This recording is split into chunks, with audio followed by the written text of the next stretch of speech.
Take me out to California. Hi everyone, so today I'm going to join in with a mum tag video thing that's going on.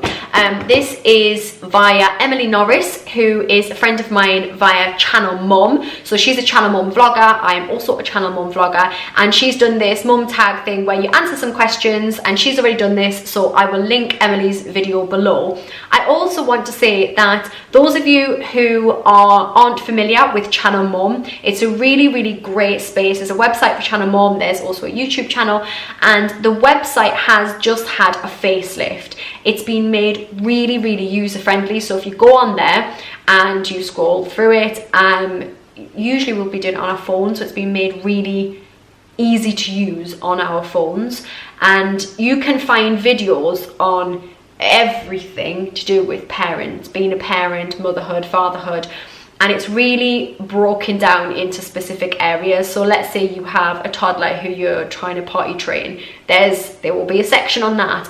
Breastfeeding, my baby's 4 months old, what do I need to do now? Weaning, baby sleep, mum sleep, mindset stuff, whatever it is that you're looking for. The videos are very well organized, and you can be really specific about the exact thing that you're looking for, and then you're going to find loads of videos on there for you to be able to help you. There's also the Channel Mum forum, where we have real life experts in there who can answer your baby or mindset questions, and it's just really excellent. And this whole new makeover that it's had has just made it much easier for you to use. So I'm going to put a link below. Head over there and just check it out. You'll find me on there, Emily on there, and loads of excellent vloggers and mums from all different walks of life as well. So if I'm not your thing and Emily's not your thing, there'll be somebody else who is, and somebody who has a more similar circumstance to you as well. So I'm going to link that below, and now I'm going to answer those mum tag or mom tag questions.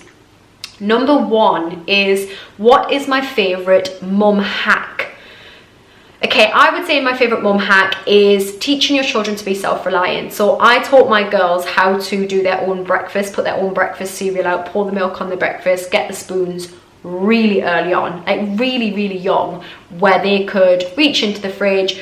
Their cereal would be out on the table with cling film over it, their drinks would be in the fridge, their spoons would be out, or they would get the spoons, and they could go downstairs and do their own breakfast, like Matilda.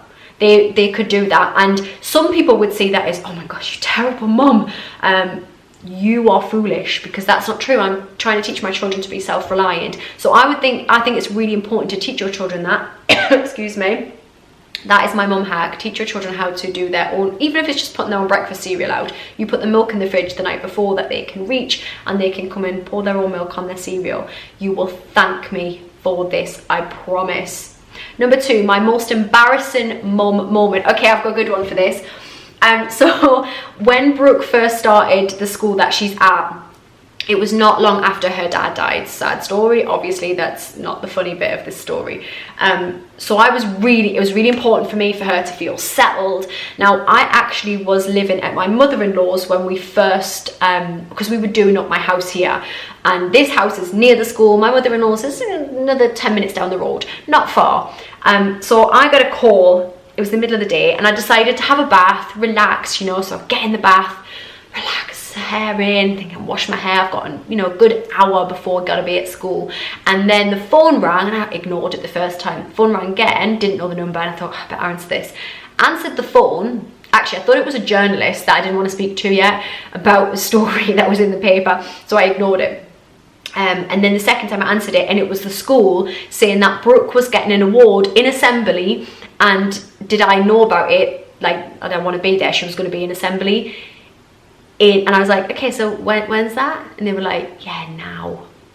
So I am in the bath, and I'm like, I can't miss this. She has just started the school, her dad's just died, like, I need to be there, there's just me.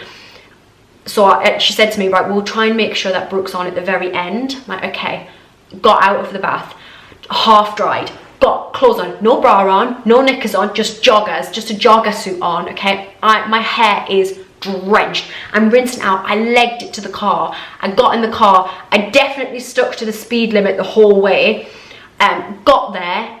Thankfully for me, in some ways, it was raining, so I was soaking wet, pressed the buzzer, legged into the school. I'm flicking my hair on the way in, trying to get some of the wet off it. I burst into the assembly, all eyes on me, parents looking at me. Brooke's on stage, about to get up and get this award. Looks at me like, why the hell are you so wet? I'm sat there drenched. I mean, drenched. There is just water dripping off me. I'm like, all drenched. But I'm there at the assembly. Watch her get her award. Afterwards, I'm waving at her like a nerd. That's what I do. And afterwards, she was like, Mum, why are you so wet? And I'm like, doesn't matter, because I'm here. I mean, God knows what the other parents had probably read the story in the paper about my husband dying, so they were like, look at her, she's sad and widowed and wet hair. I don't know, it's not even funny, is it? But it kind of is. So that was what happened. That's remember. All right, okay, what is the part of the day that I love the most? I don't know if there's a definitive part of the day that I love the most. Different days bring different things. It says the next one is what I love least. I definitely say that it's so hard, because sometimes bedtimes can be nice. There can be really, really beautiful moments at bedtime where we have lovely talks, me and the girls. But then equally, bedtimes can be really challenging. I've spoken about this in terms of grief-related stuff and sleeping. So sometimes bedtimes can be exhausting, but there are still beautiful moments. I don't know, that's a hard one for me. I think it varies. My life is so varied day to day that I would just say I don't have, it just depends on the day. I can't answer that one. Okay, what part, no, the worst thing someone said to you when you were pregnant. People are, and I think Emily touched upon this, people are just fairly annoying when you're pregnant. They want to guess your, what you're having. They want to touch your bump. Get off. You didn't touch my stomach before this, so what were you thinking? People just act generally annoying, and they say like, oh, you're carrying different. I'm like, I'm carrying the same as I was last time. And yeah, it's stuff like that. When people talk nonsense, I think my auntie knows this. If you turn around 10 times and you touch your earlobe, then you're gonna know what baby you're having. Cha-ching, baby boy. I don't know, they all weird, like, you know, witchy wives tales and that about what baby you're gonna have. Just wait and see what baby I'm gonna have, and then we'll know. Okay, baby names you didn't agree on. Me and Ross were fairly like in agreement on stuff. I think for Brooke, we had Brooke for a girl, and what did we have for a boy? I've forgotten. That's bad, isn't it? I do remember this. Hang on, I'm not as keen on it now. What on earth did we have? It'll come to me. And then for Texas, for a boy, Ross wanted Javi, Spanish name.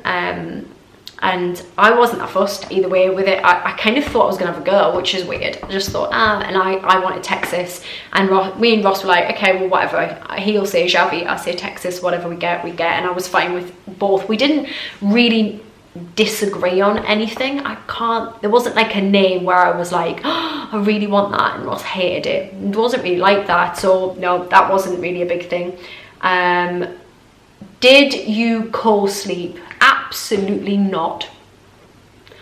And I know there will be some of you like, oh my god, you terrible mum. No, I didn't. Brooke was in special care for 2 weeks, okay, prem baby.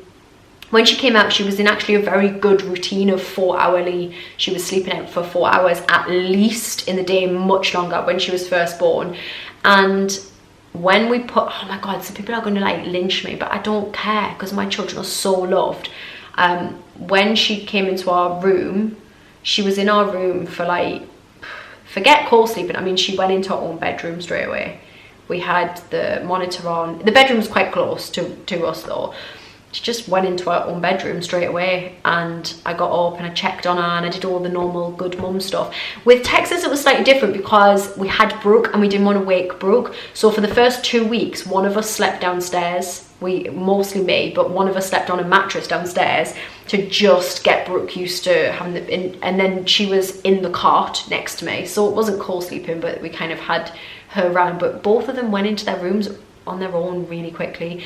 And that doesn't make me a bad person. I cuddle my children constantly and they're loved and all of that stuff, and they didn't they don't hate me, and they didn't, although sometimes my 7-year-old does say she hates me, but I don't think that's because she went into her own room when she was 2 or 3 weeks old. I don't think it's that. I bet some of you are sat there like, yes, it is that. She's come back to her.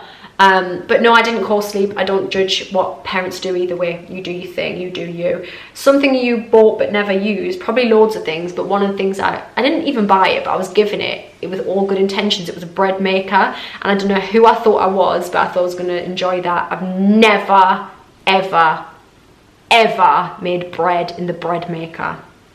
Okay, a 3 hospital bag must-haves. Brooke was an emergency thing. Tex was a bit more planned, but I think I just didn't know I don't know what I was supposed to have really. I would say a hospital must-have is comfy socks, comfy clothes, and chocolate. That's what I'm going to say. Are you a routine mum or go with the flow? And what does bedtime look like? There are certain things I am quite routined about. In terms of bedtimes and stuff like that, I am quite routined, and we have been from the start, because I think children, especially when they're younger, really need routine, but in general they do. So I'm routined with some things. So get up in the morning, my girls know, they get up, they get dressed, they go downstairs, they eat their breakfast, brush their teeth, put their shoes on, they know, get there early, then have their rest. But then there's some things I'm much more go with the flow with. I think children like routine though. Bedtimes, we used to split the bedtimes because there's 2 years between them. Now I judge it, but actually I found that us reading a story together is better. It's better for bonding, and it seems to calm them down being together. So that is usually their bedtime is around 7 o'clock, or at least we start at that time. And if it goes into 7:30, then fine. I wouldn't want it going later than that. Less bothered about it being a bit later for Brooke, but sleep is so important for children's development that they can argue all day long with me, but they're still going to bed. They will never get off me, you know, when they come in your room and stuff. No, get back in your own bed. You can have a cuddle with me, I will cuddle them and I will love them, but they still go in their own bed. I'm not getting into bad habits, especially since my husband died and I'm in the bed on my own. It would be very easy for me to think, oh, just sleep with me, have a cuddle, we'll all sleep together and we'll support each other. Absolutely not. Where is that take me in the long term, and how is that helping them? No. So yeah, bedtimes can be really challenging at the moment because of grief stuff. That's challenging, so we're working on it. Some days are good. Today was good, so if you'd asked me this like a week ago, I'd be like, bedtimes, they're horrific. But tonight I'm like so chilled about it. What type of labour did you have? What pain relief did you choose? First labour was, I had preeclampsia, so it was a bit of a rush job. I was nearly C-section. They tried to, and it was really only Ross saying, please try to induce her one more time, and they did. And I didn't have anything pain relief wise, and then I was about to have her, but I didn't know because I never had a baby before, and I thought I was having a poo, and so I was like, oh my god, get out, Ross. And then they were like, no, you are having a baby. And then because I was beginning to feel in pain, then the midwife stuck half a pethidine in the back of my leg, but by that time I'd had her, so it hadn't even, then I was having her, so it just didn't really have time to kick in. And then afterwards I was like off my head, shake, withdrawal off it, whatever you call it, I forgot what it's called, where you like shake. With Texas, I didn't have pain relief. I tried gas and air, and because I'm really quite clean living, I really didn't like that spaced out feeling of the gas and air. So what I was doing instead was going in air and then biting it like that. And the midwife was like, I've never seen anybody do that. Breathe the gas and air in. I was like, no, it's making me feel weird. I'll just bite it. So no, I didn't have pain relief. I'm not trying to be a hero or anything. If I'd needed it, I would have had it, but I just didn't have it. Have you ever been mum shamed? I don't know. Have I ever been mum shamed? I'm not sure. Oh yeah, well yeah, I guess my daughter had a video, if you type in Brooke Blair Theresa May, she had a video that went viral, and I got mum shamed then because I dared to speak to my daughter about the world.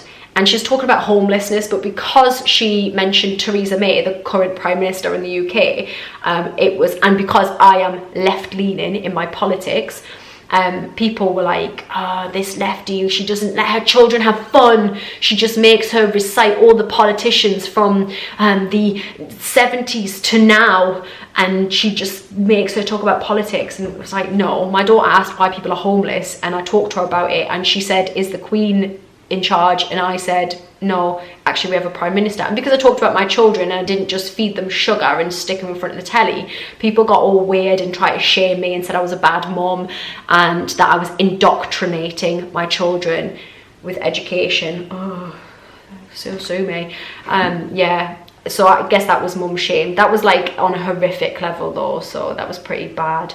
Biggest challenges you've faced since becoming a mom? I am parenting to the max right now, parenting children who are grieving. That's some tough stuff. That's my biggest challenge, is without a doubt telling my children that their dad was going to die and then did die. Like the worst, there's no, yeah, rubbish. Hardest things that I've ever had to do, like literal, I was shaking, physically shaking. I wanted to throw up. Especially, it was actually in a weird way harder to tell them he was going to die, because there was like, I hadn't come to terms, I don't know, maybe it was that I mean not come to terms, that was just the hardest. It's just been the hardest. So yeah, I mean, we've had some big stuff, as you can probably imagine. Best bit of advice that you've been given since becoming a mum, and what would I give? Best bit of advice was before being a mum, when somebody just said, you know what, your kids never had a mum before, so they don't know any different. And it really made me go, oh yeah, I'm worrying that they're like, as if they're going to compare me to other mums, and they don't know any other mum, and I'll do it in the best way that I can. So I would say the same to you. Don't sit and compare yourself. Stay in your own lane. Like, that's another bit of advice. Forget the outcome, stay in your own lane. It's in your own lane, can't speak.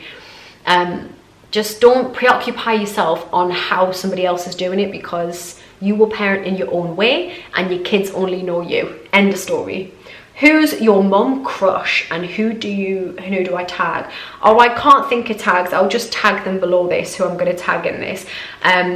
Mum crushes, well, come on, please. I talk about Jennifer Lopez a whole heap. If you see on my Instagram, I just post pictures of her now and then. And Jennifer Lopez is a mum. She is my, like, she's just hot, isn't she? Like, she's hot, Jennifer Lopez. I think I am her. I've spoken about her before. I channel her a lot. She's my mum crush. I mean, all day, every day. She's the one, isn't she, really? I'm sure there's others. But yeah, this was fun. I feel like you've got to know me and we've bonded. Share your own, let me know your thoughts on things. And yeah, you're doing your best if you're a mum or a dad. It's hard work, this parenting lark. You're doing your best, well done. Sometimes you should just high five mums. If you see them in the street, you just high five them. There's a new series on Netflix called Working Mums, which I've found mildly amusing. But there's one bit in it that I just love. And there's a bit where the kid's like screaming and the poor mum's like I'm feeling sorry for the mum. The mum's like getting the kid along, and the mum that's like the main part in it sees that happen, and she's like, be quiet, you little monster, your mother's a goddamn angel. And I'm like, I felt that with my whole self. Like, sometimes I see mums and their kids like having a tantrum, and I'm like, I just give them a little, you got this, mama. You got this. Just high five mums. If you see them and they're struggling, just be like, you got this. You just be good for your mum, and you be nice to them, or the dad, whoever they're giving grief to. Just high five the dad or the mum and be like, you got this, keep going, you're doing good, yeah man, rock on, stuff like that. Just general words of encouragement. This parenting lark is hard. Okay, see you later.